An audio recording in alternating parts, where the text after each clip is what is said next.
Robin Pod is powered by Budget Tyres Auto Centre. Make them your first and only choice for a vast array of vehicle services. They are reputable East Hull-based car specialists and dedicated to providing quality services at reasonable prices. And don't forget, they are trusted by the players, club officials and supporters of Hull Kingston Rovers. Find them at 146 Leeds Road and ask them about the exclusive discount they offer Hull KR Rovers Forever members.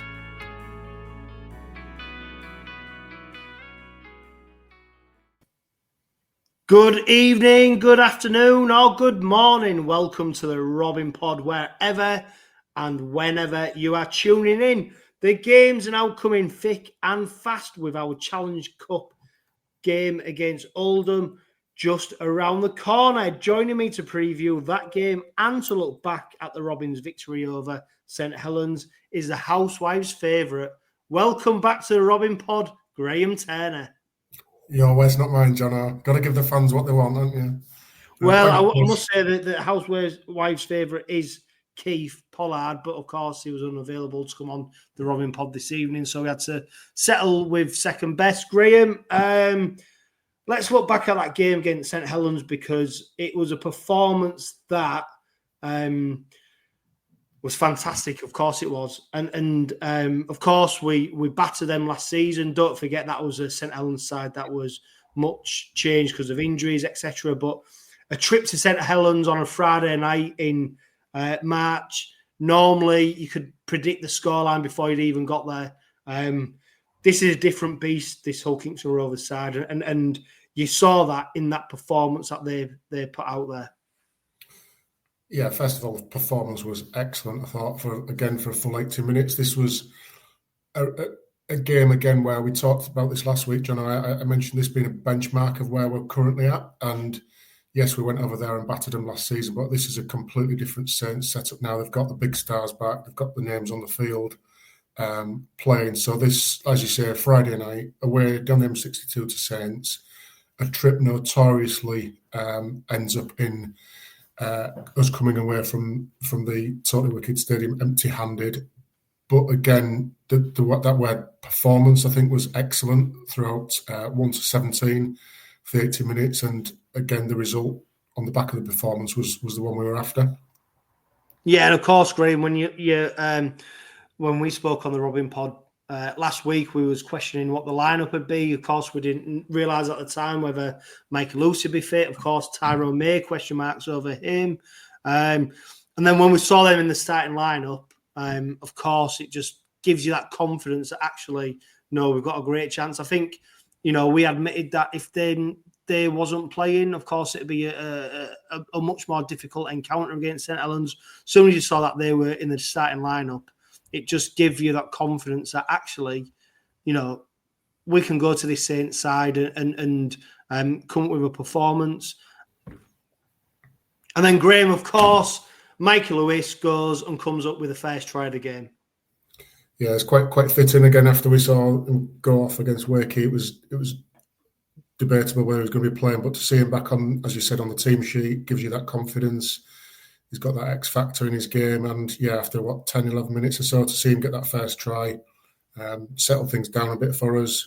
Good try, good combination with May as well. It was May's kick, as I'm sure people have seen, that put it in. So both players making an impact within that first 10-minute spell. To get us over the whitewash and first score on the board. Yeah, it was great to see him back, and of course there was all that talk pre-game, wasn't there, whether he'd be playing or not.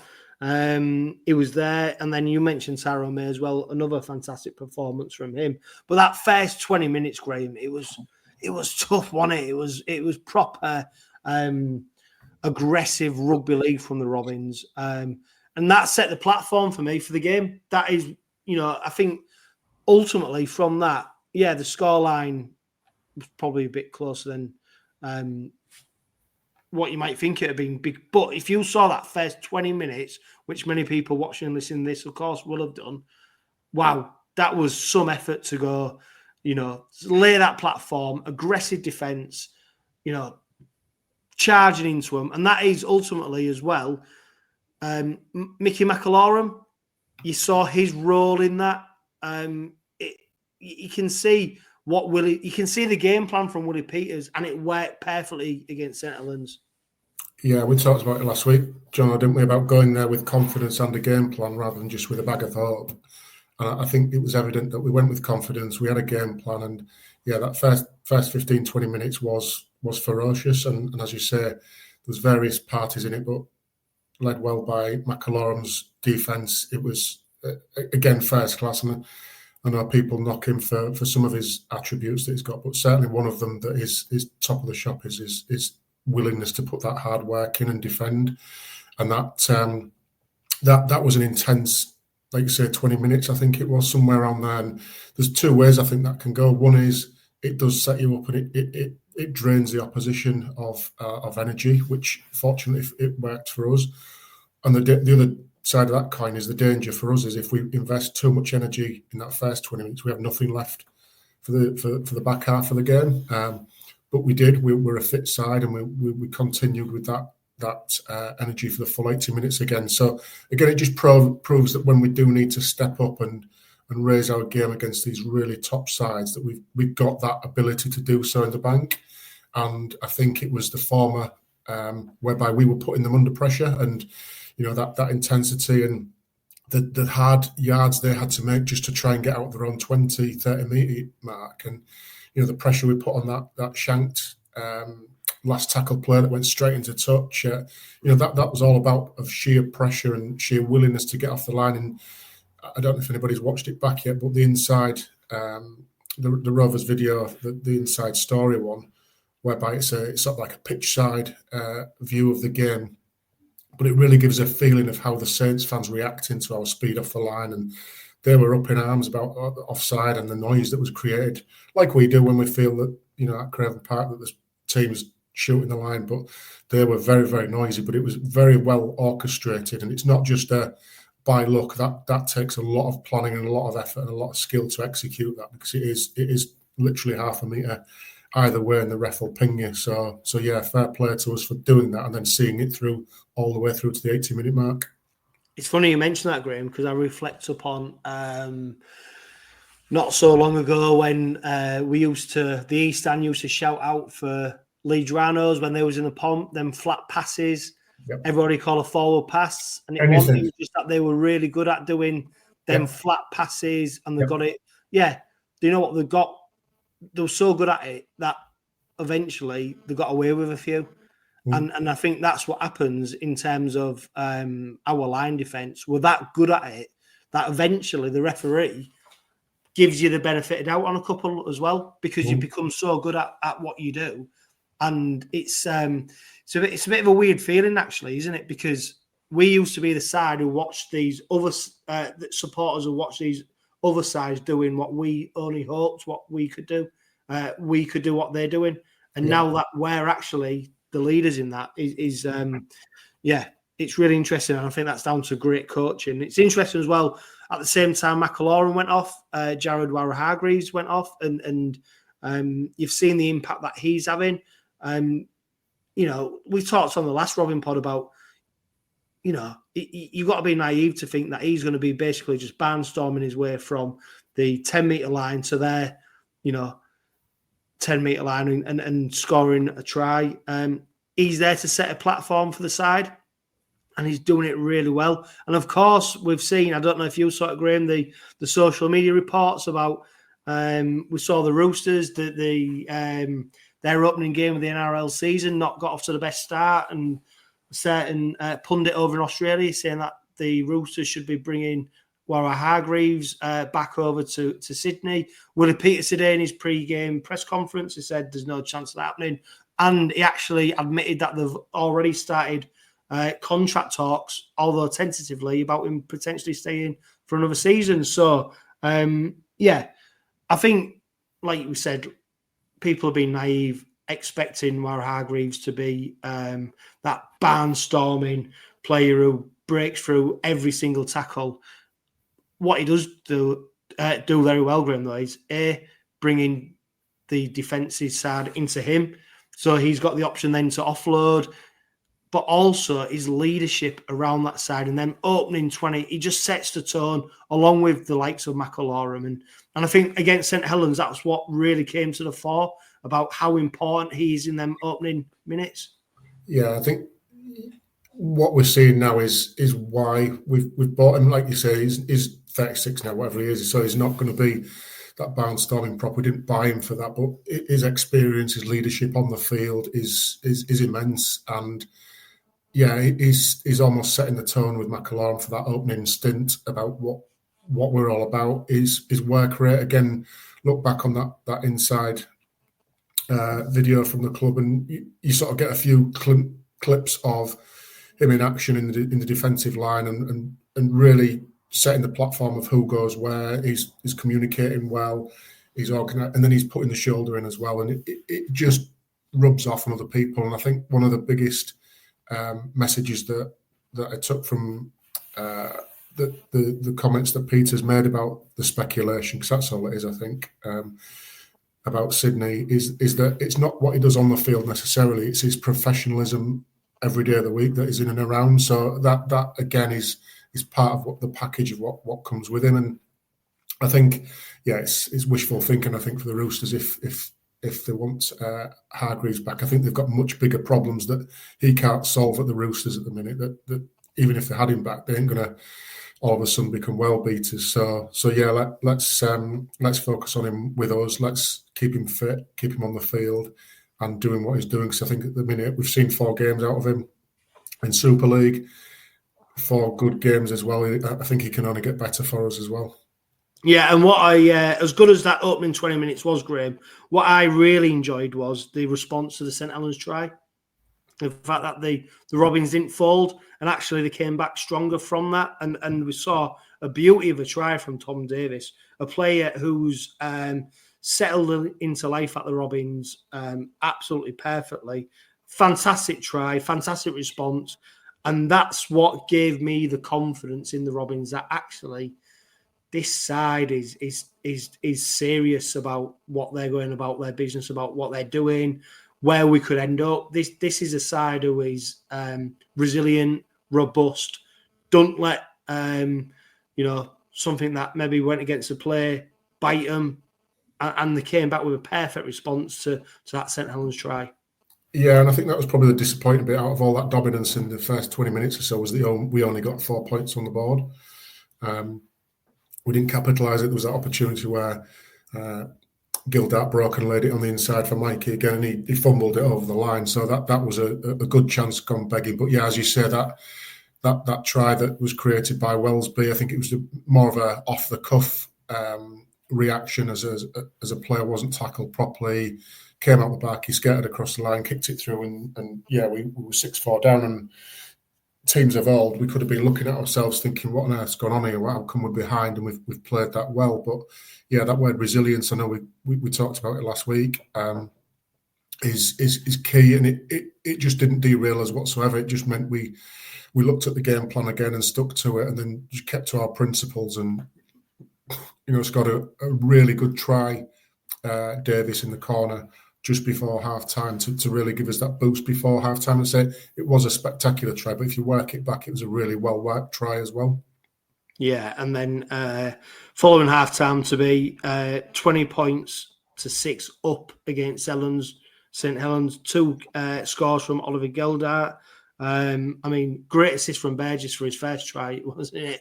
Carl felt, I was there at the ground, and I'm still wondering why Kyle Felt didn't even attempt to jump for that ball when he got Burgess, who steamed onto it.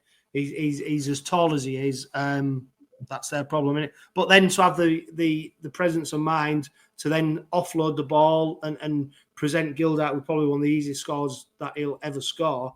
But what I really enjoyed, Graham, with them moments was the link-up play, which is what we'd come to wonder if that would happen. Obviously, Burgess played out on the other wing last season. He's come to the other side now to play partner with 𝗪𝗏𝗏𝗏, and that partnership looks like it's going to bear fruits come the end of the season. It does, and again, it's that left-hand side again for us, isn't it? I think, first of all, I'm not quite sure why Burgess didn't just fall down and plonk the ball down himself. I agree. That was the thing for me. He could have literally just dropped on the floor, but that's Joe Burgess, isn't it? Yeah, it didn't. I mean, it looked about 8 inches off the off the ground level. And I was just like, well, put it down. But Yeah. anyway, he did what he did, and no harm done. But yeah, the link-up play was looking good down that left-hand side, and when you put Tanganoa into the mix as well, of that three. But I think with Gildart, what we're seeing now is he's getting a consistent run of games under his belt. Hopefully, and I don't want to sort of jinx this, but injury-free so far, and it was a bit stop-start last year, but I think now we're seeing what benefit both in defence and attack that he can bring when he's fit, when he's playing well, and when he's got his mate outside him to sort of help him out as well. Yeah, and I think what was interesting as well, Graham, is that the Robins built up a good lead sort of early on in that second half, and you were expecting a sort of onslaught in the second half from St Helens to come back. That never really materialised, but I think that's a lot to do with the hard work the Robins did in defence, especially in that first half. And then, of course, the second half, the sort of, they didn't really deliver anything. Some of the St Helens, especially imports that they'd brought in pre-season, didn't really deliver. But I think it was more about the Robins and how they defended that restricted St Helens from being able to do anything. And do you know what? In the end, it was a comfortable victory. I've watched it back on Sky Sports, and the commentators were almost wishing a Saints try, expecting it to come. And in reality, I was there at the ground. You didn't really get that sense of something special. They relied a lot on Wellesby to be trying to sort of, punch a hole in the line. That never really happened. Lomax, he looks like a player who's got a yard slower, not just in pace, but quick in mind. And they just sort of looked a little bit slow, clunky, which is very different from a Saints side we've seen before. But do you know what? I think that's not about Saints. I think that's just how well Rovers played in terms of restricting their ability to come up with any special plays. Yeah, I completely agree, John. I think that's down to our game plan, game management. I think was very good. And like you say, watching it was never fingernail biting time or edge of your seat stuff. It was a controlled performance, and like when we got those quick fire tries, it didn't take the pressure off, but it focused the mind a little bit. And I think you're right. There was an expectation because there was still 20 plus minutes to go. Well, there's still 20 minutes to go, and Saints can do what Saints do, but they never really got into that rhythm. We disrupted them a lot. They had sporadic opportunities, which were never really more than half chances, if we're honest. And again, I thought we just defended really well in that back 20 minutes, as if it were the first 20 minutes. And yes, they scored that try to bring it within 2 scores. But after that, it was really, really half chances, and game management was good from us. Yeah, one player I really want to highlight, though, is Graham, is Jack Broadbent. I think a player who has taken pretty much every opportunity that's been afforded of him. Very rarely has he let us down since he signed from Castleford. A player that many supporters would have probably expected to be a backup player, not someone who's really going to feature too much in the first team. Well, I tell you what, he has really stepped up. And I put out on social media, following the victory over St Helens, 𝗫𝗓𝗄𝗋, is he actually issuing now for that number 1, or is Jack Broadbent pushing his name forward to actually be that starting fullback? Because not only does Jack look more comfortable in defence, actually with ball in hand, attacking that line, he's coming up with some great passes, some great lines running. His kick return meters pretty much stack up with 𝗫𝗓𝗄𝗋's. And I do wonder if Willie Peters may afford him the opportunity to stake a claim for that number 1 spot on the back of the fact that 𝗫𝗓𝗄𝗋's, of course, through injury, is missing. Yeah, well, I think in the press conference today, Peter said Niall's got one more protocol to overcome when he sees a specialist for clearance, and then he's available for selection. But he didn't give anything else away about that. So if he's true to his word and how he's acted in previous rounds and previous season, he's almost challenged the player back to say, you've got to go back and earn that jersey now. Broadbent, as I agree completely with you, Broadbent's done absolutely nothing wrong. I think we talked about this last week, John.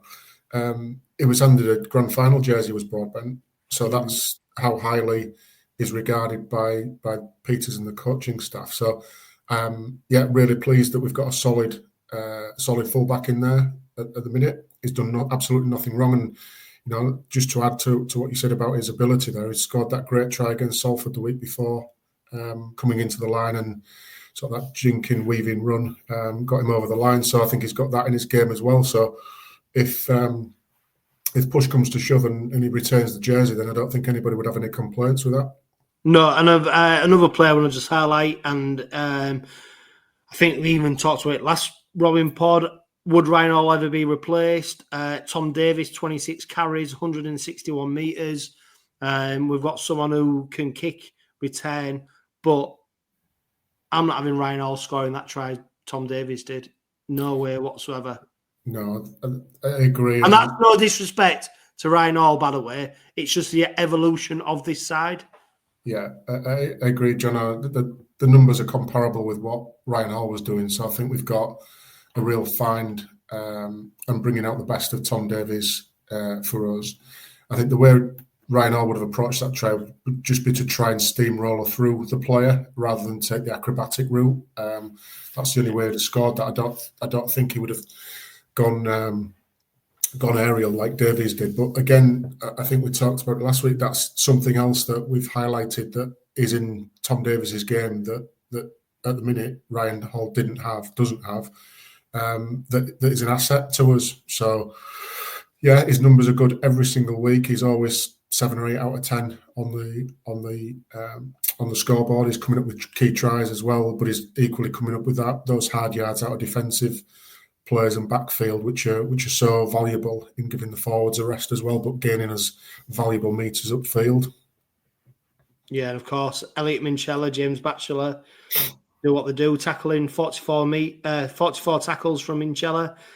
James Batchelor, 46 tackles, and one stat I always love highlighting.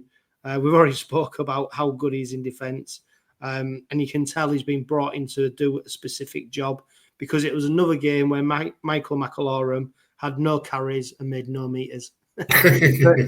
So it's but do you know what? I get it, and it's not a criticism. It is just highlights the specific job that he's been brought in to do, and of course the timing of when Jez Litton comes on. That is where Jez Litton comes alive. So yeah, I just like highlighting that because it's just. I bet Jez's numbers are. Bet Jez's numbers are 0 and 0, are they? No, well I'll tell you what, Jez Litton. It's not pretty reading.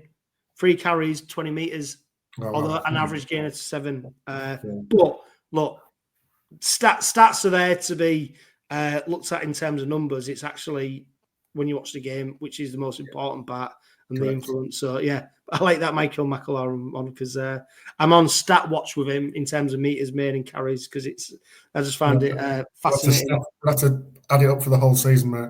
Yeah, and to qualify that, and then that time he was on the pitch, he made 18 tackles. So so anyway, 25 minutes, 27 minutes. Yeah, I digress for him because I do think I can clearly see the job that he's doing, and I'm in full belief Willie Peters is right for what he's brought him in to do. So yeah, let's see how that pans out over the season. It's an ever evolving side, and of course we're still early on. Graham. Now, of course, we face Oldham in the Challenge Cup on Friday night. And I spoke to Steve Till earlier today for Robins Revisited as he took us back down memory lane to remember some games that have gone before.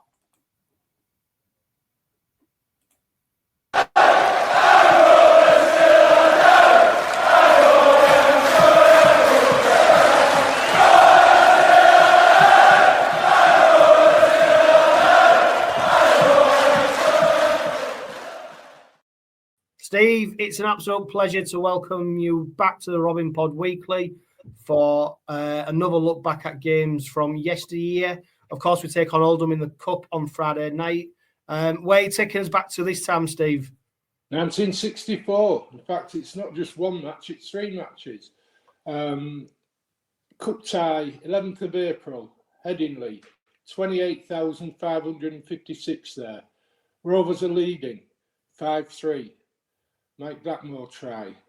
Rovers had 70% of the possession. And we're all thinking, well, this is it. We're at Wembley for the first time. Oldham had never been to Wembley, by the way, either. So both teams were looking for that debut at Wembley. And Rovers leading 5-3, minute to go. Oldham had the ball 30 yards out. Their hooker, Len McIntyre, and he did something he'd never done in his life and something I'd never seen live. He dropped a goal to make it 5-5. So the dreams were shattered for that moment for Rovers, and Oldham had a lift. But McIntyre said afterwards it was the first goal he'd ever dropped, and it was certainly the first drop goal I'd ever seen live. There's plenty of them nowadays, but in those days, no one did them, no one kicked them. But anyway, as I say, Rovers had 70% of the possession. And it was an absolute classic match with the ball being swung backwards and forwards. Again, in those days, no 6 tackles, and the play of the ball was a 3-yard play of the ball. So you only had to get back 3 yards, so you had to be good.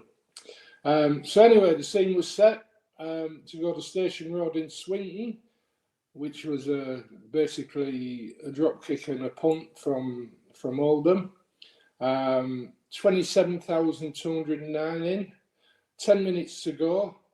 Rovers are leading 14-7, and we're thinking we're going to Wembley again. But no, we allowed Oldham to score a try. The winger scored a try, Jeff Sims. What he did, he was tackled, he made a run down the wing. He was tackled by Mike Blackmore, Rovers winger, his opposite number. But again, in those days, you could actually, when you got up to play the ball, you could tap the ball with your foot, pick it up and play the ball to yourself. And that's exactly what Jeff Sims, the Oldham winger, did. He got up, tapped the ball and went over in the corner, leaving Frank Dyson with a touchline kick. Frank Dyson, ex-Huddersfield, Oldham fullback, and he slotted it over to make it 14-12 to Rovers. And then with a minute to go, the referee actually gave 6 penalties on the trot to Oldham. And the last one was within kicking range. Well, I say within kicking range, it was 40 yards out. But Frank Dyson came up again, cometh the hour, cometh the man, and he slotted it over and made it 14-14. So we were in extra time territory. And in those days, extra time meant 15 minutes each way. But the problem was, they'd kicked off at 6:45 and darkness was setting in. And in fact, the referee, Oldham scored in the first half of extra time. There was about a minute to go of the first half of extra time. And the referee, Dennis Davis, blew his whistle because he couldn't see what was going on. Darkness had set in. So with Oldham leading 17-14, he abandoned the match. So a lot of discussions went on. Should the result stand? Shouldn't it? And the Rugby League decided, no, we're going to go for a second replay. And that came the following Monday at Fartown, Huddersfield. 32,757 fans in the ground. And I was one of them. It was absolutely pouring down. The wind was blowing. It was not conducive to good rugby. But what we saw was an absolutely superb match. The first half, Rovers scored first when Peter Flanagan put Mike Blackmore in for a try, and that was the only try of the first half, and Rovers were leading 7-2 at half time after Kelly had kicked a goal. And then in the second half, a superb performance from Rovers pack, ably led by Harry Poole, but equally so by Jim Drake. Now, Jim Drake was one of the famous Drake twins of the Hull pack in the 50s. Jim had signed for Rovers, and he stopped a certain try, prop forward, tackling a winger into touch. Sims looked like scoring, but Jim Drake tackled him into touch. And from there on, Rovers came downfield, and Arthur Bunting went over the line, under the post. Cyril Kellett kicked the goal, 12-2 to Rovers, And that's how it ended. Rovers were at Wembley and Oldham's dreams were shattered.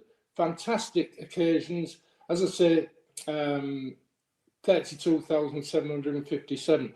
Can I just mention the other semi-final, Widnes and Castleford, they drew in their first match at Swinton. They drew 5-5, 25,602, the crowd. And their replay was held at Bellevue.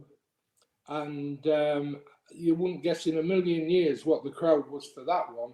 Bellevue-Wakefield, incidentally. Widnes won 7-5. The crowd at Bellevue was 28,732. So it was a Widnes Rovers final, but the Rovers semi-finals drew a bigger crowd combined of 88,000, and the final did of 84,000. And when you had the other semi-final crowds, well over 100,000 people saw those semi-finals and the replays, and for Rovers it was great times.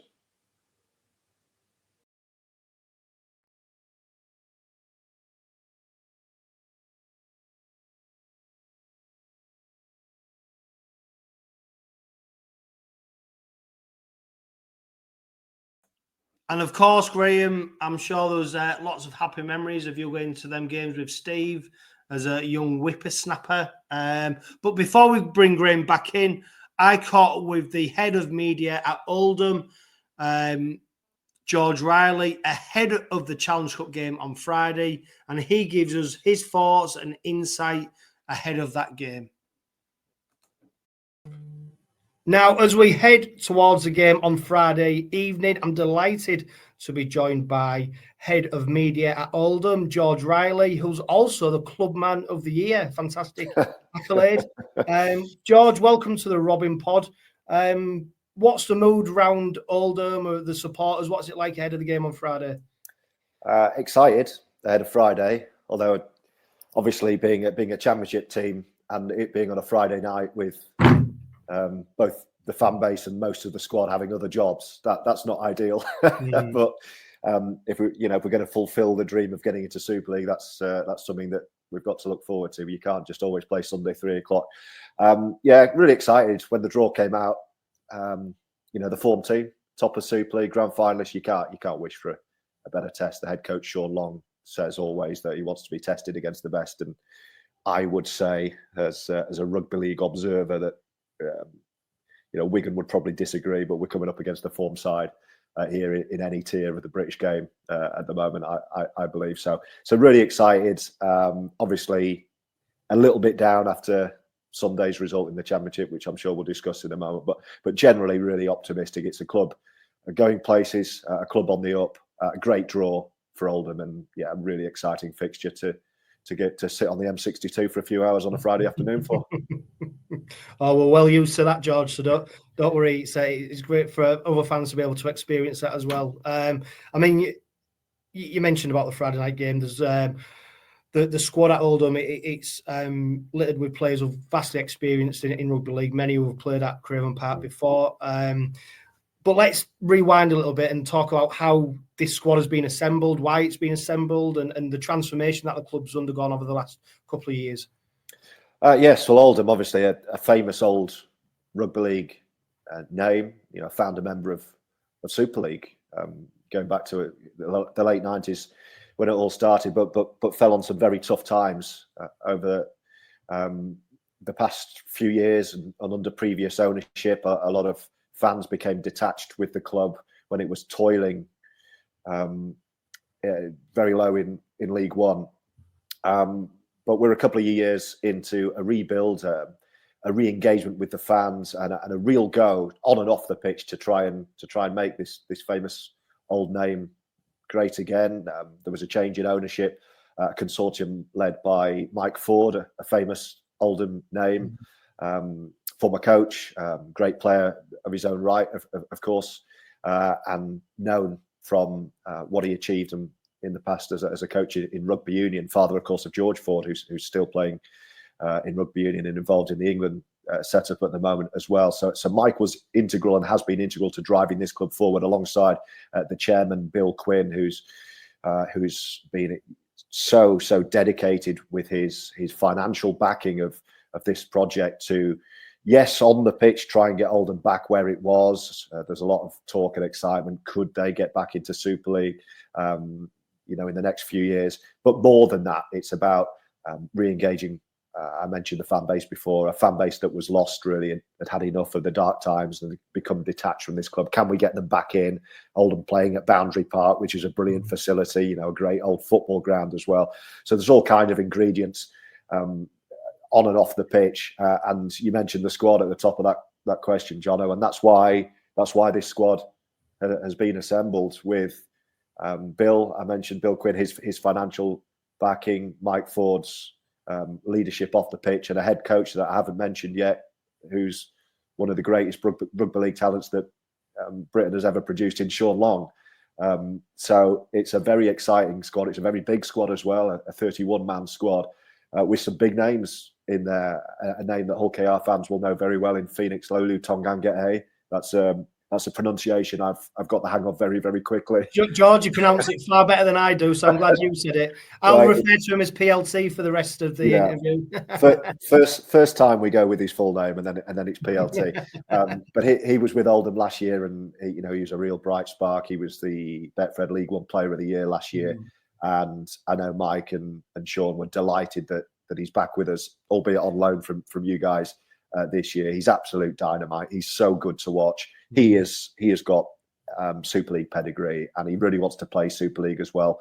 So he's spent the whole pre-season with you, training with you guys. He's got the Hull KR squad number. He's got the Hull KR training gear, and then just a few weeks ago he popped back up and ready to go, Sean, and he's been back with us. So you throw him into the mix, an exciting young star of the future, and then real experience elsewhere. That was the winter, bringing in Josh Drinkwater from Warrington, he was in the Challenge Cup final only last summer. So incredible that Oldham have got hold of Josh. So he's in there. Gil Dudson, another Super League name signing. Adam Milner. These are names signed just for this season. Matty Ashurst, Ian Thornley from Wakefield, along with some really good existing talent, the likes of Matty Wildy, who's been around the block but still as good as they come. And George Hurst, look out for him. He's signed at Wigan Warriors, an Oldham boy who's come through the ranks. He's gone to Wigan, but he's back with Oldham on loan as well. So it's a really exciting squad. Sean Long is trying to gel it, trying to keep everyone happy, trying to keep everyone hungry. And I can absolutely guarantee you that everyone will be hungry for this showpiece game. And what an opportunity on Friday night to show for the players what they're capable of against such a big opponent in Hull KR. Yeah, and Oldham have enjoyed a good start to the season, haven't they? If you look at the results that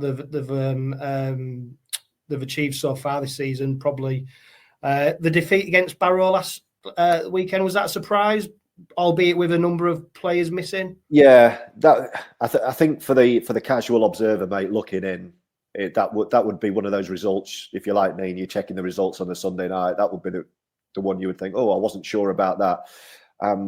But you're right, a few injuries. Sean got a bit of criticism actually from Oldham fans because of the squad he put out. But the truth is he didn't have much choice. It's a big squad for a reason. And most of those names I mentioned there weren't playing. I didn't even mention Danny Craven, who you'll know, who's had a really good career. So Craven and Drinkwater were out. Gil Dudson was out. Thornley was out. Ashurst was out. It was a squad good enough to win that game at Barrow, don't get me wrong. And last month Oldham played Barrow in the Challenge Cup and hammered them at Boundary Park. So that was why it was perhaps a surprise result. But I just take nothing. I prefer to look at the opponent. And Barrow, it's one of those really dodgy places to go. A bit like Batley. You turn up at Batley, you think we could get turned over here if we're not on it. It was a hot day. It was a big kind of flat, heavy pitch. The crowd was good and vocal. Oldham didn't quieten down the crowd quick enough, really. Barrow got on the front foot. They got T. Ritson back from St Helens on loan for the game. So that really helped. And of course, first try was him. Individual effort, kick over the top, lightning quick. And Oldham fell 10-0 behind and in truth, never really threatened to get back in the game. They picked up 2 more injuries actually on the day in George Hurst and Logan Aston. It was just one of those days. that you got the feeling everything kind of went Barrow's way, didn't go Oldham's way. Barrow were brilliant. Oldham weren't at it. I'm not the coach. I'm not a player. I couldn't tell you why. It was disappointing. You're right. So that was a deflating result. But take that away. You know, Oldham have stepped up from League One into the Championship this year, and they started off with a massive victory over York, who are one of the teams tipped to do pretty well in the Championship. And Oldham hammered them at Boundary Park. That perhaps put a bit of pressure on Oldham. Everyone thinking, hang on, look at this team, they're going to do the business. And then it was back down to earth the following week with a draw against Batley and then this defeat to Barrow. So I think we're all learning that it's a work in progress. It's going to be a tough year in the Championship, and it'll all be a good learning experience. But you're right, they are going well, but still in both cups as well. Obviously this one Friday night, and still in the 1895 Cup as well, which is the other cup we get for the teams outside of Super League. So yeah, the mood's still pretty good. Last couple of days, yeah, obviously disappointment because it's the first defeat of the season, and Oldham went through all of last season only losing once. So Sean and the guys will have had, they'll have had the review on Monday, and that, I stayed away from that one. But they'll be good to go. They'll be good to go for Friday, and I would be pretty confident in saying it will be a different Oldham you'll see Friday than the one that you saw at Barrow. Well, that's key, isn't it? Because as we record this, for both sides, we haven't had the squad announcements. Of course, you mentioned about likes of Josh Drinkwater, Ian Thornley, Matty Ashurst, Gil Ludson, all missing from that defeat to Barrow. Are you expecting these big name, experienced players to be back for Friday night? I'm hoping so. Obviously, I'm not going to give away any of Sean's secrets, and I actually don't know the squad. Just before we started recording this, I actually texted Sean to remind him that it's a 12 o'clock Wednesday deadline that he needs to give me his squad by. We don't want to get off and we're taken by surprise this Friday night game, because we normally don't have to get it out till Friday rather than Wednesday. So he might text me his squad through while we're recording this, but I've not had it yet. I don't know is the answer. I would hope so. Certainly with the injury that we suffered with Logan Astley, who came in the halves on Sunday. I would hope that either or both of Craven and Drinkwater are fit. I was told it was soreness and niggles rather than serious injuries. So I would hope that when the initial squad's named, they'll be in it. As for the forward pack, I honestly don't know, but I think anyone who has a chance of playing for Oldham will want to play in this game. Yeah, they've got a tough run of games coming up. I think the next Championship game is against London, who were in Super League, as you'll know, last year. But this is a really good opportunity to find out how good these players are against, like I say, the team at the top of Super League. So I think if there's any chance of any of those names that I mentioned playing, I think they'll be out there. Yeah, and I'd like to think it's a pretty good squad that Sean sends to 𝗂𝗂𝗴𝗏 for this game. Yeah, and there'll be a lot of focus on the 𝗂𝗂𝗏 squad announcement as well, because, of course, when Super League sides take on low league opposition, some supporters expect there to be a raft of changes. It'd be interesting to see how Willie Peters goes with this one. Because what do you think? Is he likely to rest a few or not? Well, I ran a poll over on X yesterday asking supporters what they think. It got close to 500 votes. 70% of them said that he should rest a few. I'd be surprised. I think Willie Peters is quite a hard ass. He likes to, if his players are fit, they play. I can't imagine him having a conversation with the likes of Mikey Lewis and Warwick Hargreaves, and if they're fully fit, they want to play. I can't imagine there being a conversation where Willie Peters says, "I'm going to rest you," and they're happy with that. So I do think there's probably an opportunity where maybe players have been carrying a few niggles over the last few weeks. This may be their opportunity to have a rest or to undergo any treatment. Bear in mind, our next Super League game isn't until the following Sunday against Lee. So it does give a big chunk of time to rest players who maybe have been carrying some injuries. But I do think that we will see a close to first choice team on Friday night. That said, our reserve lineup against St Helens on Saturday featured players like Eric Dorrow, Danny Richardson, Ruin, AJ Wallace, Bill Leyland, Jack Brown. There's Lee Kershaw. There's every chance that they've been prepped in that reserve team game against St Helens to then come into the first team. So yeah, I think that's where the interest is. And don't forget as well, it's still unfortunately fresh in people's minds, the Challenge Cup defeat to Oldham back in 2016. And I think people are always wary of that banana skin. And then hey, look, if Oldham turn up with their best available squad, you know, it makes a game of it, doesn't it? So I think that's why I was having a look at that. I was having a look at that 2016 lineup as well, because you had a couple of the players in our squad. Yeah, I've got Kieran Dixon and Ian Thornley were both lining up for the Robins that day, weren't they? And now they're hopefully lining up with Oldham. You know, Thornley's been out injured, but hopefully he'll be back, and Kieran's still doing what he does, popping over touchline conversions and going for length of the field intercepts. He never ages. So yeah, it could be good. I think if there are two decent squads out there, it might not be the walkover that a lot of neutrals would expect. Yeah, and it's not been obviously, by the time people are watching and listening to this, it'll probably been confirmed, or you may already know about PLT and his status. Obviously, he's on loan to Oldham. I'm assuming he can't play. I've not had confirmation of that. My assumption was he wouldn't be eligible in the terms of his loan to play against you guys. Yeah, which is a shame, because I know of him, he'd be desperate to play as well. He would be desperate to play in that. Absolutely love that. He wants to be playing Super League now. He's so ambitious. He is so hungry, and an opportunity to play against the head coach that he is trying to convince that he is Super League ready.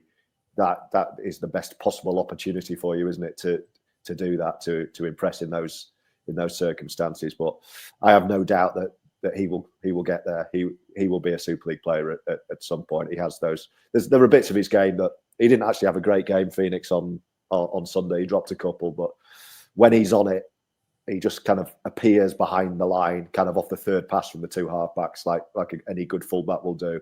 And if he sees a gap, you're not catching him. He's so good to watch. So yeah, it'd be a shame if he's not involved in this. Yeah, and I suppose it's a fantastic doff of the cap to Oldham that Willie Peters is entrusted you guys with him, because I know there's high hopes for him in terms of where his career will go in terms of Hulkington Rovers, and like you said already, that he looks primed for Super League. So there's no doubt by sending him out to you guys on loan for a season-long loan deal, you know, it shows that the things at your club at Oldham are being done properly, done right. The atmosphere, the experience, the coaching, the management of the players is right. So yeah, it'll be very interesting to see what happens Friday night. Just before you go, George, I noticed you're an ambassador for State of Mind. Yeah.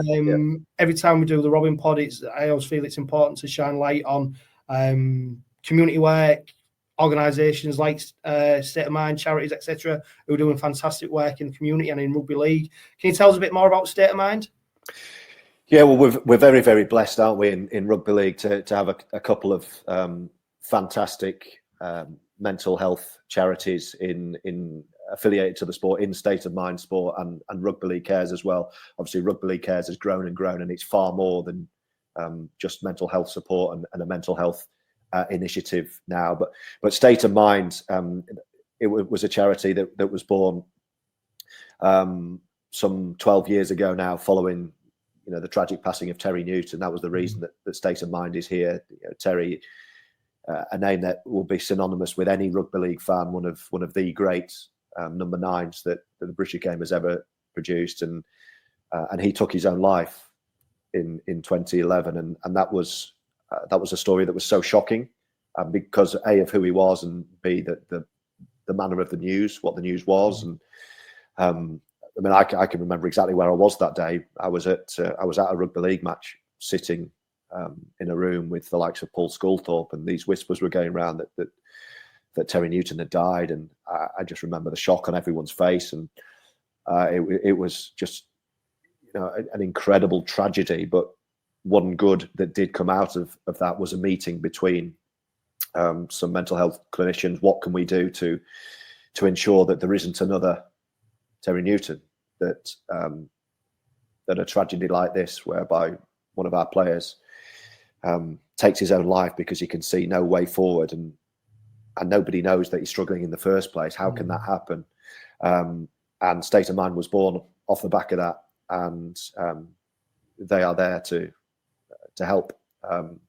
And we do a lot of work, and have done. I've been involved for a number of years now, and going into rugby clubs, going into schools, going into businesses, workplaces, colleges, universities, and opening conversations about mental health. You know, we offer a presentation, a very basic outline of mental health awareness, how mental health and mental fitness is nothing to be ashamed of, and how actually it's a real strength to open up and talk about it, where I think as blokes, aren't we, and certainly in this sport as rugby league, we're kind of brought up to think it's a weakness. And actually, if you show a sign of I'm struggling with something, that's a weakness, which I think we now know is bollocks, isn't it? It's the opposite. If we have the ability to tell someone we're struggling, that's a real strength. It's not a weakness at all.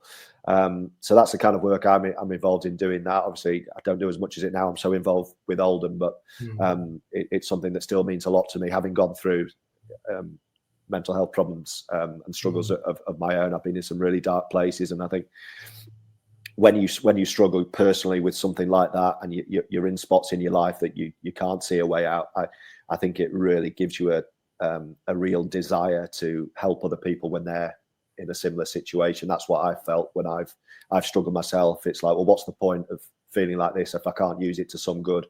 So I like try and talk about the own experiences I've had and the things that have gone wrong in my life and the dark places I've been in mentally, and share it with other people in the hope that if just one person takes something from it and think, I'm so glad I listened to that today, actually, I'm going to take something from that, then that's a good thing to do. So it's about opening that conversation, sharing vulnerability, and let people know, if you're struggling, that's all right. You're not on your own. A lot of us are struggling with it. And it's the most normal thing in the world, but, together we'll help each other. So that's a very long answer to my involvement with State of Mind, but it's mental health in general, and men's mental health is something that I'm very, very passionate about. And a charity like State of Mind is, they were there for me when I was struggling. So I'm absolutely happy to do anything I can to give back when, I'm in a better place and I'm able to do so. So that's a long-winded explanation of my involvement with State of Mind as well, alongside my other work. And of course, there'll be people, probably listening, watching this, who may benefit from being in touch with State of Mind. How can they go about doing that? Yeah, well, the usual ways, really.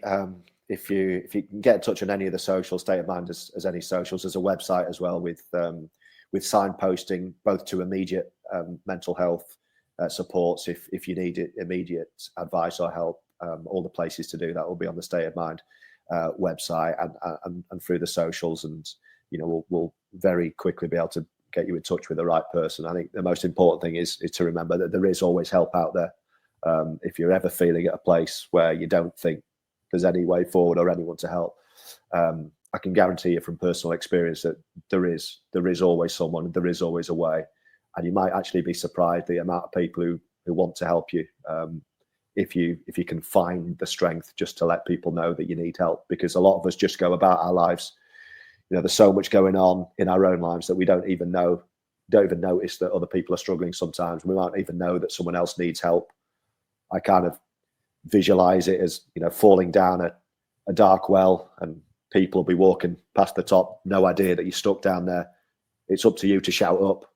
And if you shout up and get someone's attention, you might be surprised at how many people are queuing up at the top to lift you back out, but they don't know you're down there. So it's kind of like finding that strength with others, just to let people know that, I'm struggling a bit here. Any chance you could help or you could listen. And I've found that you would be pleasantly surprised at the amount of people who are there for you, because I think, there's a lot of bad stuff in the world at the moment, but I'd like to think as a humanity on the whole, there's still a lot of good people out there. And the more we help each other, the better the world is.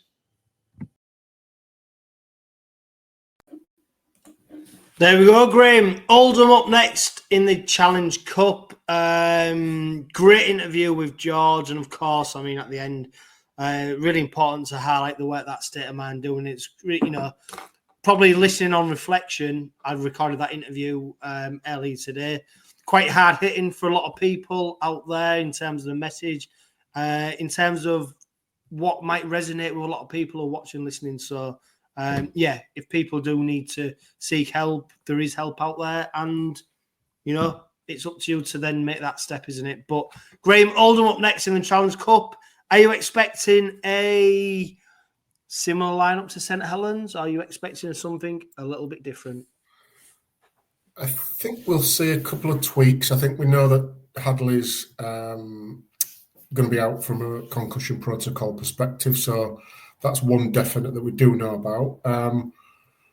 The other one, I think, in the press conference today, Peter's mentioned about Mikey, just seeing how he pulls up after coming back from that injury after only having a week out. So we need to see how that one plays out. But I think there might be, like you alluded to it in the interview with George there, about one or two, maybe just got a bump or a bruise or a little tweak of something that maybe just need that week off from a game to just recover. I think we've got a good enough squad to be able to put next man up scenario back on the table again. We've got a good enough squad to cover every single position there. So if there are any, I think he will go with a strong squad, don't get me wrong, but I think there maybe just be one or two tweaks.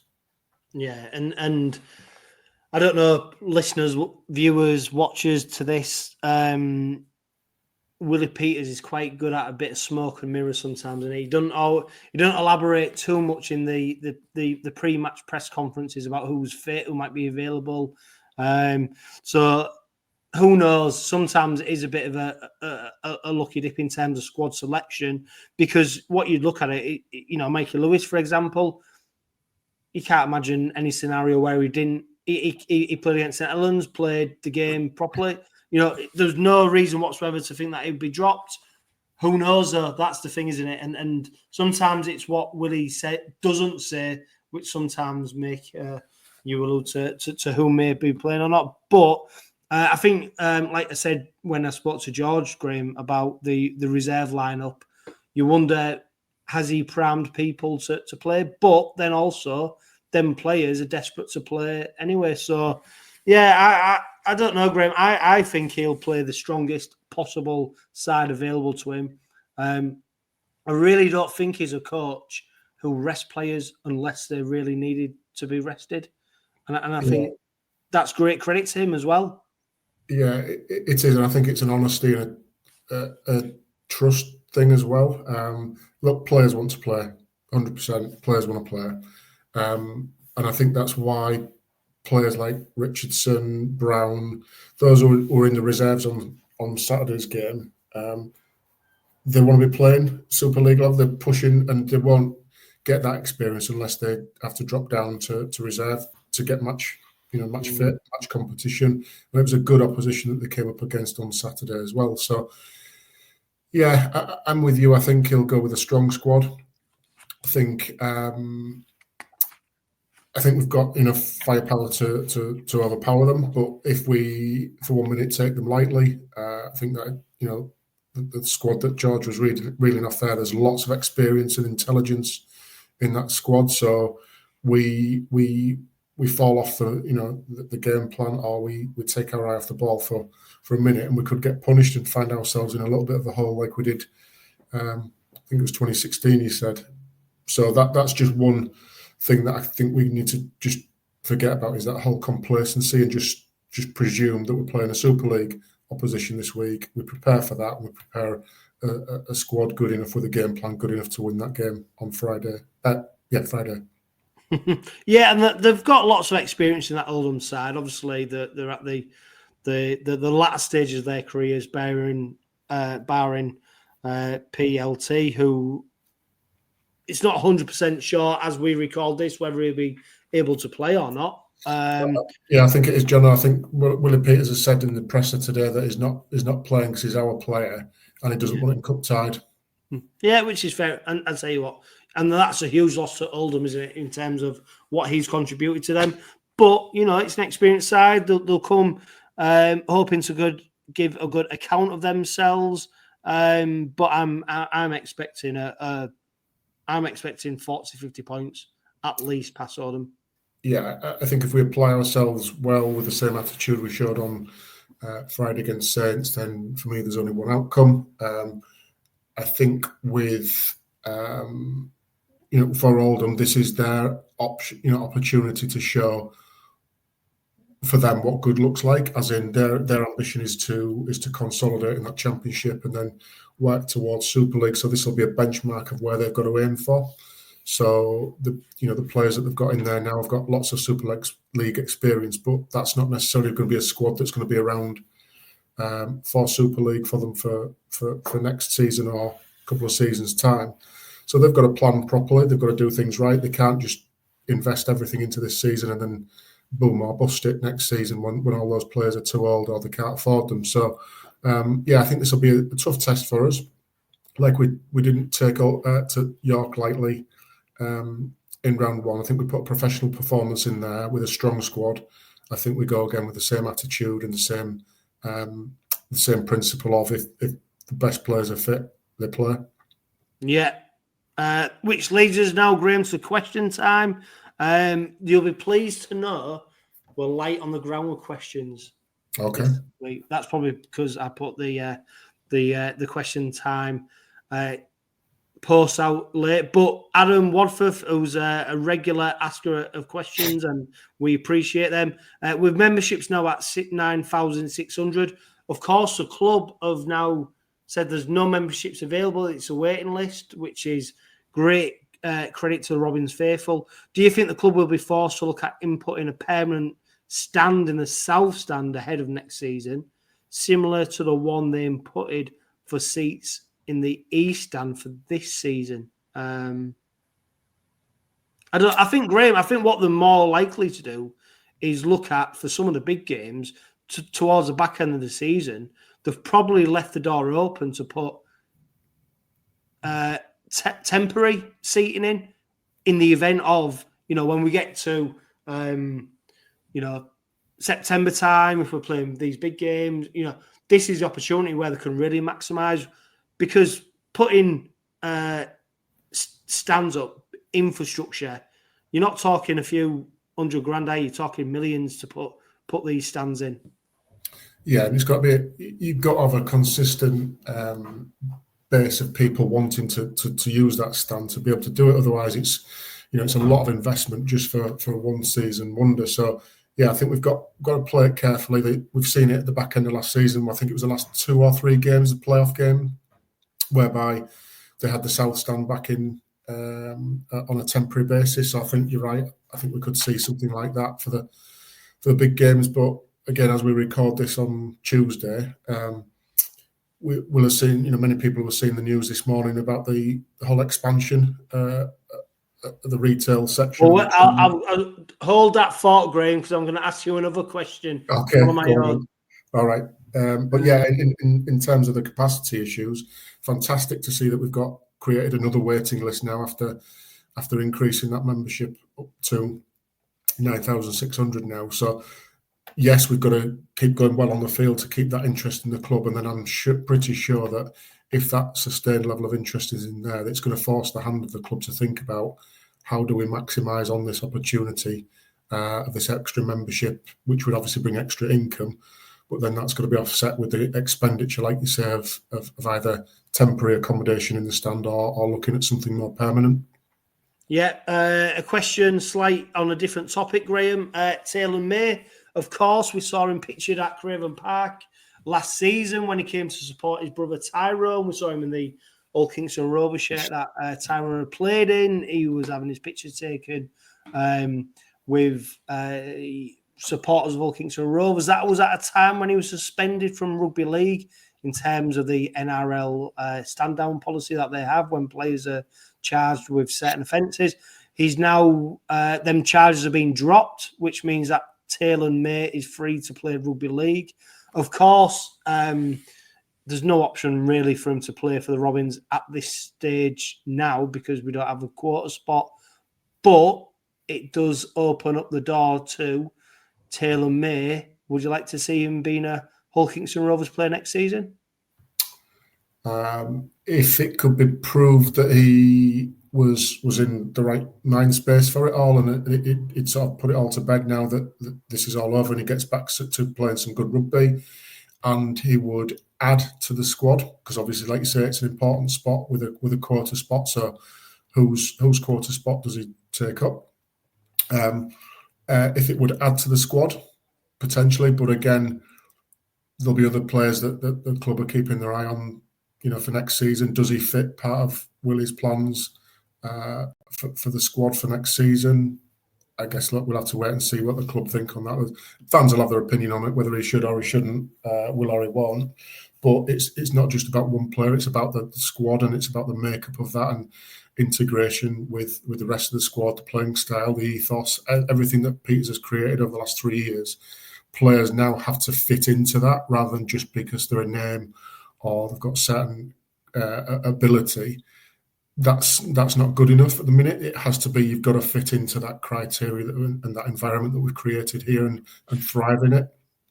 Yeah, and I think what also needs greater clarity on, and this is what I'm trying to find out, is obviously Rhys Martin, Tanganoa, they were supposed to come off the quota spots for next season. I don't think that is fully confirmed yet, whether that is actually happening, which of course then creates a better scenario for the Robins in terms of their recruitment. There's no doubt whatsoever that 𝗕𝗂𝗡𝗏, absolute phenomenal talent for someone so young. I think the big thing for me is, before you think about whether the Robins could sign 𝗕𝗂𝗡𝗏, is where's Tyrone May heading? Because I don't think you don't get one if you don't have the other, and I think that's where we're at. So yeah, there's a big question mark over that. But hey, look, it's a great space conversation for us to be in, because it's a long time since we've had this opportunity to be talking about signing a young NRL prospect who is actually, very talented. So next question, Graham. How important is the announcement or the actual development of the Craven Park footprint, not just to the community in East Hull, but in terms of the sustainability of the club and the potential for attracting future talent to the club? Yeah, I think it's going to be really important. It's a massive investment portfolio that's been put together, and now it's not been announced today. This morning it came out and officially looks really impressive from the graphics, and listened to a couple of the interviews that everyone loves a picture, don't they, Graham? Everyone loves it. Love an infographic. But yeah, the interview that Paul Lakin gave as well just set the tone for it around what it's going to mean for the players of having their own space and a sort of a world-class facility for players, not just for match day, but for their working environment. So when players go to work, they want to work in the best environments possible. So this will provide for them. It's going to provide for the academy, the women's team, etc. The youth development teams. It's going to be a home for the charitable arm of the club in the foundation. So it's going to give them a base to deliver their great community work from as well. But then the retail side of it as well is going to provide, I presume, much necessary and much needed income to the club as well, which again, no doubt will get recycled through to the club. So again, a huge announcement. Just shows that the work that's been going on behind the scenes that was announced today, it's going to set the club up for the next generation. It's going to redevelop that part of the world. It's pretty much unused land, as Paul Lakin said in his interview. It's been unused for pretty much 30 years, that piece of land. So bringing it into good for the club, for the community, for retail benefit as well. It can only add to the stock in the east of the city. Hopefully, it drives a lot of initiatives through to the health and well-being of people in that area as well. I think there's a talk of a gym being part of it as well. So again, from a fitness, healthy lifestyles perspective, reaching out into the community to be able to provide that as well, and enhance, I think, that link between the professional club angle and the community itself. Yeah, and I think it's probably, well, you can't downplay it, but when you look at things like Coldplay coming to Craven Park, we're talking about unheralded developments, not just at Craven Park, in terms of East Hull as a community, as a place. And I think that's what I admire about the board at Hull Kingston Rovers, that they're looking beyond the rugby club. They're looking at the community. The foundation is a huge part of that. The fact that they'll be able to relocate to the Warby Centre, which gives them added space to work in and provide activities and you know, things for the community to do, but also provide them with a working space. You know, it's really progressive, isn't it? And yeah, there's the commercialised aspect of it in terms of providing space for businesses, retail. I think Paul Lakin, when he spoke, he said, look, the businesses that are coming in, they're not in East Hull at the moment. This is a new opportunity for people. And I think I'm sort of looking at the board, and I think we forget sometimes when Paul Lakin has done such a fantastic job for this club since he's come back in. You know, the danger is that we forget about the legacy that Neil Hudgell is leaving, because ultimately he is still bankrolling the club. He is still putting his hand in his pocket to make sure, but he's doing it with a view to him stepping away. But not only him stepping away, leaving a legacy that he won't want his name on anything. Don't get me wrong. He's quite happy to go into the shadows, but he's going to leave a legacy that will go far beyond what we ever thought would ever be achieved while he's been chairman of the club and part of the club and owner of the club. And, you know, I think that's what I don't want to go amiss here, that the work he's done to get us into this position, you know, it is tremendous. Yeah, it's immeasurable in my opinion what Hudge has done. Without him, I dare to say we probably wouldn't have had a club as we've got now. Nowhere. So everything that's coming on the, you know, good news story that's coming on the back of the on the pitch success, the off the pitch announcements that we've had recently, and this one this morning as well.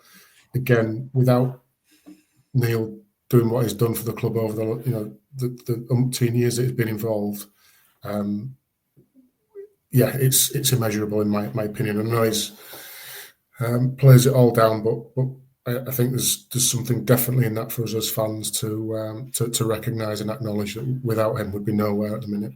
Yeah, Graham, it's always been a pleasure. The housewives will be able to go to bed tonight happy, or whenever they are listening to this Robin pod. So the dulcet tones of Graham Turner will surely put you to bed whenever you are listening to this Robin pod this week. Of course, it's Oldham up next in the Challenge Cup on Friday night. If you go in, make sure that you are loud and proud. And for now, live, love, and laugh and be happy. Singing a song when the red, red robin comes bob, bob, bobbing. When the red, red robin comes bob, bob, bobbing. When the red, red robin comes bob, bob, bobbing along.